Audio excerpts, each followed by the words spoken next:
আচ্ছা দেখো গাইস, এটা হচ্ছে আমাদের 2 নম্বর ভিডিও। তো এখানে কি বলা হয়েছে দেখো, একটু কোশ্চেনটা একটু পড়ো। আমি তো পড়ছি, আমার পড়ার দরকার নেই, তোমরা একটু কোশ্চেনটা পড়ার চেষ্টা করো। ওজন দেওয়া আছে একটা বস্তুর, আর পানিতে ডুবানো আছে তোমার 100 সেন্টিমিটার কিউব আয়তনের পানি অপসারণ করে, ভালো কথা। আর বস্তুটির পানিতে ওজন আছে তোমার 2.39 নিউটন, ভালো কথা, আরও ভালো কথা। তারপর 1 সেন্টিমিটার কিউব পানির ভর আছে তোমার 1 গ্রাম। বস্তুটির ঘনত্ব কত? হ্যাঁ, অনেক কিছুই জানতে পারলাম। এখন আমাদেরকে কী বের করতে হবে বলো তো? আমাদেরকে হচ্ছে মূলত এই সূত্রটা প্রয়োগ করতে হবে, এই যে রো সমান সমান এমভি না, এই সূত্র দিয়ে আমাদেরকে কি করতে হবে? আমাদেরকে হচ্ছে তোমার কী বের করতে হবে বলো? ঘনত্ব বের করতে হবে, ঘনত্ব। তো কীভাবে কি বের করতে হয় খুব ভালোভাবে খেয়াল করে দেখতে থাকো, শিখতে পারবো অনেক কিছু। খুবই কঠিন মনে হইতেছে না? আসলে কিন্তু কঠিন না তেমন। তো দেখো, এখানে আমাদেরকে যেটা প্রথমে করতে হবে সেটা আছে এর যে আয়তনটা আমাদেরকে বের করতে হবে। এই যে দেখো, পানিতে ডুবালে 1000 সেন্টিমিটার কিউব আয়তনের পানি অপসারণ করে। তো এটা হচ্ছে মূলত আমার আয়তন, কিন্তু এই আয়তনটা কোন এককে দেওয়া আছে বলো তো? Centimetre cube. কিন্তু আমাদের কিন্তু এই ধরনের কোনো এককের দরকার নেই, আমাদের দরকার হচ্ছে তোমার মিটার কিউব এককের, কারণ এটাকে আমরা এখন মিটার কিউবে কনভার্ট করব। তো এই দেখো সেন্টিমিটার কিউবে আছে, তো এটাকে যদি আমরা মনে করো তোমার হচ্ছে মিটার কিউবে কনভার্ট করি তাহলে হবে কত বলো তো?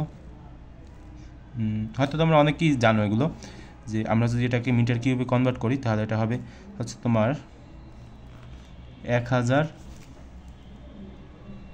গুণ হচ্ছে তোমার 10⁻⁻6 মিটার কিউব। ঠিক আছে, এটা হবে আমাদের মিটার কিউবে নিলে। ঠিক আছে, আচ্ছা। তো ভি এর মানটা আমরা বের করলাম, এরপরে ভি এর মানটা তো দেওয়াই আছে, এটা আবার বের করবো কি? আচ্ছা, তো এখন আমাদের কিসের মান বের করতে হবে? এখন হচ্ছে আমাদের তোমার ওই যে কি বলো তো, এম এর মানটা বের করতে হবে।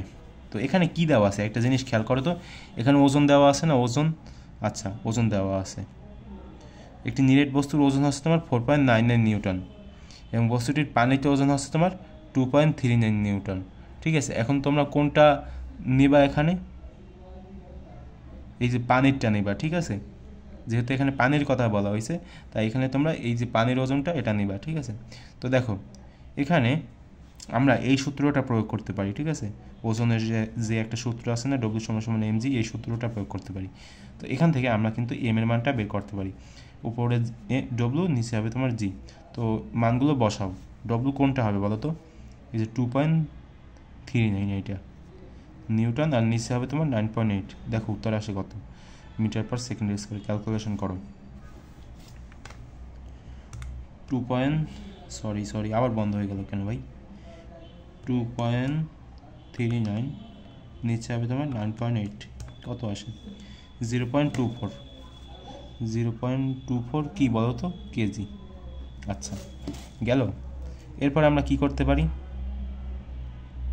এরপরে কিছুই করা লাগবে না ভাই, তুমি শুধু ক্যালকুলেশন করো, ক্যালকুলেশন করলেই ম্যাথ শেষ হয়ে যাবে প্রায়। দেখো এম এর মান এখন কত দেওয়া আছে? 0.24 এবং নিচে তোমার ভি এর মান দেওয়া আছে 1000 গুণ হচ্ছে তোমার 10⁻⁻6। ক্যালকুলেশন করো, ক্যালকুলেশন করো, এরপর হচ্ছে তোমার বের করো 0.24 বাই হচ্ছে তোমার 1000 গুণ হচ্ছে তোমার 10⁻⁻6, কত আসে? 240। ঠিক আছে, তো এই যে 240 এগুলো কি বলো তো? এটা হচ্ছে তোমার ঘনত্ব। ঠিক আছে, তো ঘনত্বের একক কি? কেজি। এরপর হচ্ছে তোমার metre cube, minus inverse metre cube আর কি। ঠিক আছে, তো এরকমভাবে তোমরা এগুলো খুব সহজে বের করতে পারবা। তো এটা যদি তোমাদের কাছে একটু কঠিন লাগে, হয়তো একটু কঠিন লেগেছে কারণ নতুন নতুন তো, এরপরে আমরা যখন আর একটা ম্যাথ করবো তখন তোমাদের কাছে আরও কি মানে ক্লিয়ার হয়ে যাবে ওগুলো।